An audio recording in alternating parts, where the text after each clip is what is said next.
There are some mistakes that I see therapists making all the time that's really hindering practice growth. And the worst part is they don't even know they're making the mistakes. So in this video, I want to share with you 5 common mistakes that I see therapists making and how to fix them so that your practice growth is not hindered. No introduction, no funny business, let's get right into the video. So one mistake I see people making all the time is sending people or linking to their directory profiles. So they might have a link to their Psychology Today profile, or maybe it's a Headway profile or an Alma profile. At the end of the day, one rule of thumb is that we do not want to send potential clients, or anyone for that matter, to a website where they can easily find another provider. Right? For example, if you send someone over to your Psychology Today profile, maybe you're linking from your Instagram account, or maybe you have something on the bottom of your email address that says book a call with me, and it links to your Psychology Today profile, what happens is they can easily navigate to 1,000 million other therapists and book with them, right? We definitely don't want to do that. So rule of thumb is always link to your website. And if you don't have a website, you might want to reconsider where you're linking to, because you really just don't want to be linking to a place where they can find another provider. Now, think about it this way. Let's imagine you have a flagship location. Let's say you sell home goods and you have a flagship location, right? Where you sell everything. It's your main store, right? Or you have a kiosk in the mall. You would rather send people to your standalone storefront than to the mall where they can get distracted by 1,000 other home goods stores, right? So think about sending people to your flagship store, which is your website. Another issue I see all the time is that there is no clear call to action on the website, and sometimes there's no call to action at all. You might be asking, what's a call to action? Simply put, it's what you want a potential client to do after visiting your website. For most therapists, it's gonna be one of 3 things: scheduling a free consult, messaging you, or calling you, right? All in the hopes of scheduling them to become a client at some point. But for some therapists, I don't see any call to action. So I'll be looking at their homepage. It might be done really well, designed really well. And if I was a potential client, maybe I want to call them or set up a free consult. And I have a hard time finding that on the webpage.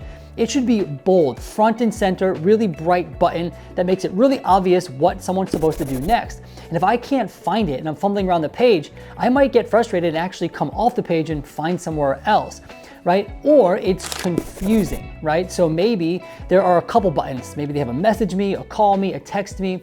And in that case, we cause a bit of confusion. Although subtle, and maybe most people would be able to pick which one they want to do, we really want it to be seamless and really reduce as much friction as possible. It's really best to have 1 or 2 calls to action, and you want them to be really clear. So another issue I always see is that people's images on their website do not match what they actually do or what their website is about. A really common example is that I will often work with folks who are doing in-person care in cities or urban environments, and their homepage will have pictures of trees and forests. And although you might make the argument that represents peace or tranquility, there's a bit of disjointedness happening there. You're a person who works with individuals living in an urban environment, and on the homepage it shows forest and trees. Now it might be subtle and maybe more subconscious, but it does create a bit of confusion, right? We really want our images to match our practice, whether that be what we do or the outcomes people are expecting, right? Again, the whole name of the game is to eliminate confusion.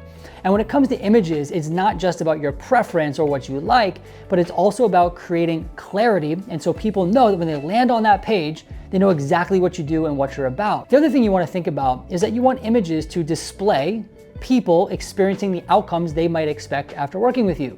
So if we are someone dealing with anxiety, right, or we work with people that are dealing with anxiety, we might want images of people looking peaceful or looking happy, right? Or maybe we have a section on the website talking about the pain of living with anxiety. In that case, we might be able to show a person kind of suffering or struggling with anxiety, right? Or maybe we're the therapist in the urban environment, right? So we show an urban environment, or better yet, a person in an urban environment. It's really helpful to think about our images as ways to communicate what we do, what people can expect. All right, sorry about that. We had to move locations. The sun was just beaming in my eyes. On to the next one. So the 4th thing I see that people are doing that causes a lot of confusion and some issues is that there's a lot of friction to book or to get in touch with the actual therapist. Most clients want a very seamless experience, right? They want to be able to book the free consult really easily, no issues, and just pick a time that works for them. But a lot of therapists, I see they have a message me button or a call me button. And what happens is the client then has to message you, wait for you to get back to them. They go back and forth. A lot of life happens. They get confused. They forget. And before you know it, we're playing phone tag. We're going back and forth on email. No one has time for that. You don't have time for that. The client doesn't have time for that. And best practice is to make it as easy and as seamless as possible. Think about the restaurants you go to. If you are going to be able to book a table just online, reserve now, that's really easy. You're probably going to do that. If the other option is to call the restaurant or to leave a message and wait for them to call you back, you're going to go to the one that's more seamless, right? It's just easier and causes a lot less headache.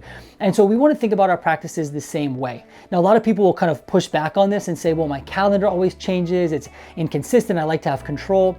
And the truth is you can actually have both. So the way my system works, and if you want access to the system I'm using, there's a link down below. Let's set up a free call. We can talk about it.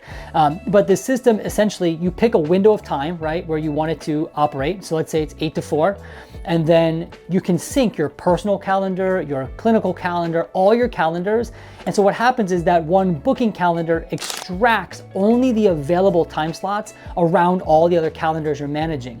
You can also set it so that you can prevent, bookings within 24 hours, all sorts of stuff. So I have that set up now for both of my businesses and rarely run into any issues, right? Because it's pulling from my personal calendar, my clinical calendar, and it's always, right? It's always fresh and up to date.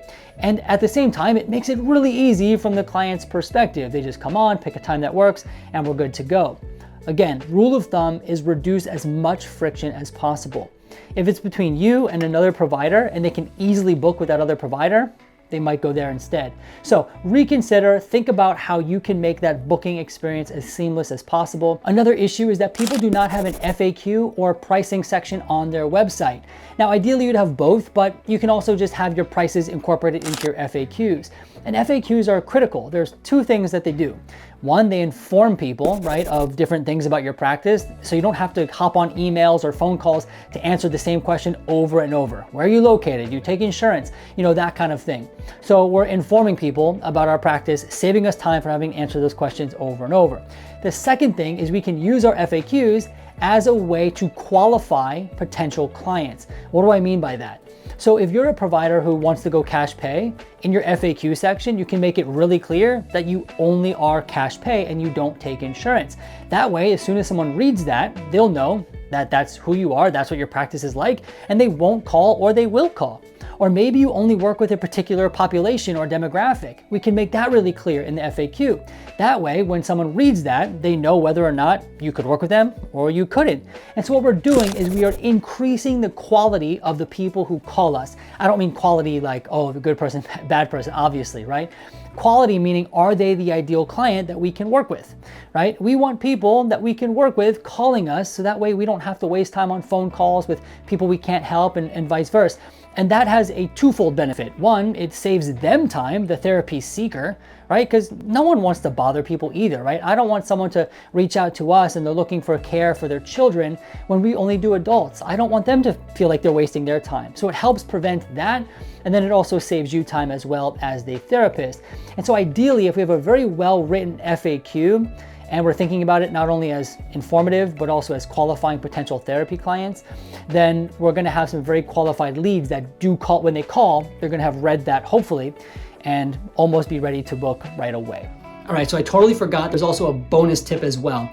Now, a lot of therapists will reach back out to clients at the end of the day or in between sessions, right? So someone will give them a call or send them an email, they're interested in the practice, and then they're busy, right? And so they'll call as quick as they can, which is good, but as quick as we can is not good enough in 2025. We want immediate results, right?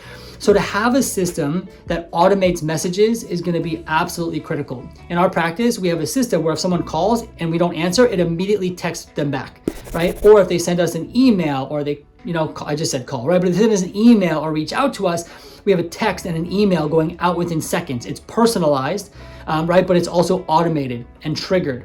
And this creates no friction at all. You call, we're texting you back and we're emailing you back, and in those texts and emails, you're then able to get our booking link and book right away, or you can just respond to it and we'll be in touch that way. So it's really helpful and really seamless. If you're interested in incorporating any automation like that, again, click the link down below. I can speak with you more about our service and things like that. But yeah, that's a bonus tip for you. Make sure you have systems in place to reach back out to clients or follow with them as quick as possible. And so yeah, these are common mistakes I see people making that really do hinder growth. And the good news is they're not hard to adjust and to correct. Hopefully this video gives you a good starting point. At the end of the day, I hope you learned something. I hope you found this video helpful. If you're interested at all in marketing or growth in your practice and you want a good bespoke marketing service, a done for you, done with you service, reach out to us today to see if you qualify. You can click the link down below to read more about it, and we would love to talk with you and work with your practice. All right, well, anyway, hope you have a great rest of your day, and I'll see you in the next video.